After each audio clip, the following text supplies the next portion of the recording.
Boas noites e benvidos aos servizos informativos de Estrada Televisión este xoves 30 de agosto. Comezamos, como sempre, facendo un repaso ás novas máis destacadas deste día en titulares.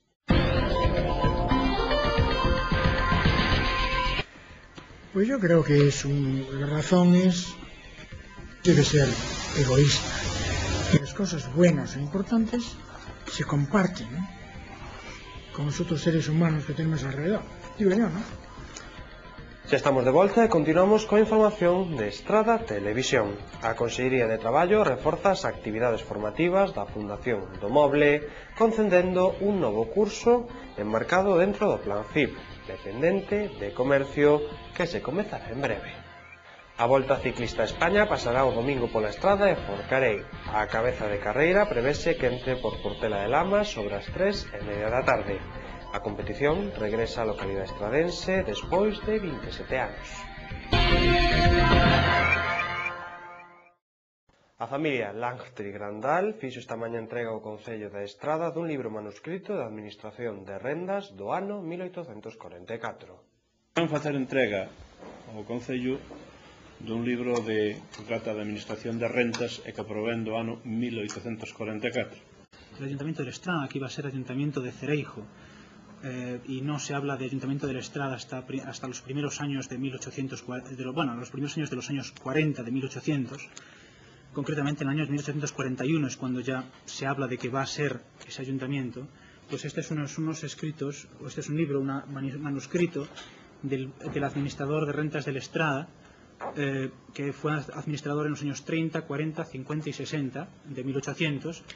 Y en concreto este libro manuscrito es de 1844 y ya figura el nombre de administrador de rentas de la Estrada, y en ese sentido es muy interesante porque sería pues, probablemente de las primeras evidencias por escrito que constan de la existencia del Ayuntamiento de la Estrada. Este señor llevaba la administración de rentas desde Santa María de Ribeira, porque no había ayuntamiento, y lo hacía pues eso desde el número 6 del lugar de Ribeira, y su nombre completo era José María Cobián Otero. Era pariente del que fue el primer alcalde de la Estrada, y es un señor que nació a principios de 1800 y se murió sin llegar a ver el nuevo siglo. A final de su carrera, este señor pues, recibe por méritos la Orden de Caballería de Carlos III, y este es un tipo de condecoración que se entrega pues, por méritos civiles, en especial pues, gente de las administraciones públicas.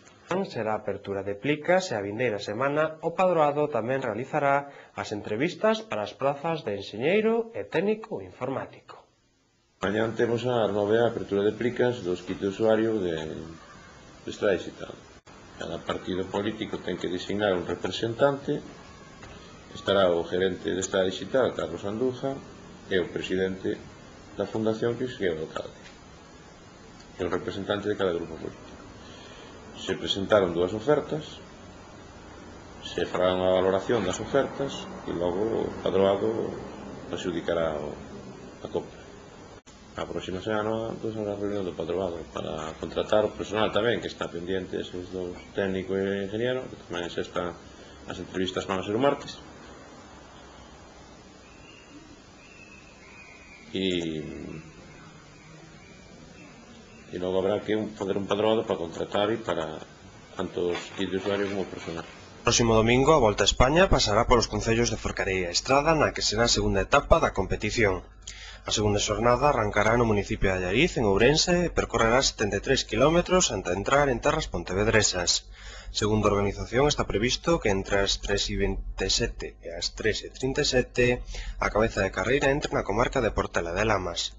Dende alí dirixiránse a Soutelo de Montes, onde calculan que chegarán entre as 3:30 e as 4:15. A partir de aí, a carreira tirará cara a Vilapouca, Cachafeiro e Forcarei, onde se augura os ciclistas entre as 4:10 e as 4.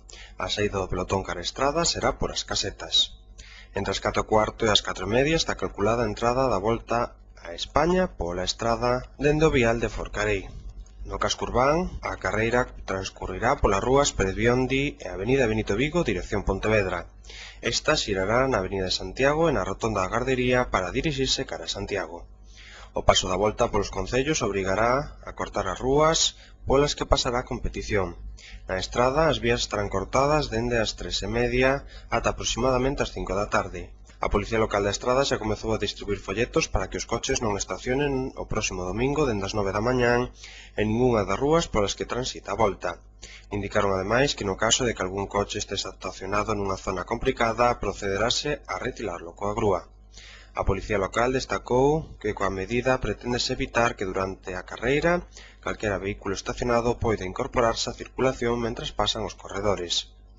Para velar pola seguridade dos corredores e do público, na estrada traballarán 19 axentes da Policía Local e 50 membros de Protección Civil, dos que a metade chegarán como reforzo dos municipios máis próximos, membros de Tráfico, Garda Civil Rural e Seprona.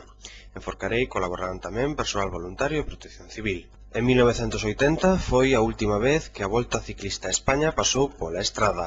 David Vence, un estradense que presidiu a Federación Galega durante 4 anos, recordaba que naquela edición gañada por Faustino Rupérez, a etapa, celebrado o 4 de maio, tomara a saída en Santiago pasando por Pontevea, Estrada e Caldas en dirección a Vilagarcía. Naquela ocasión, a estrada estaba no rutómetro como metaboante.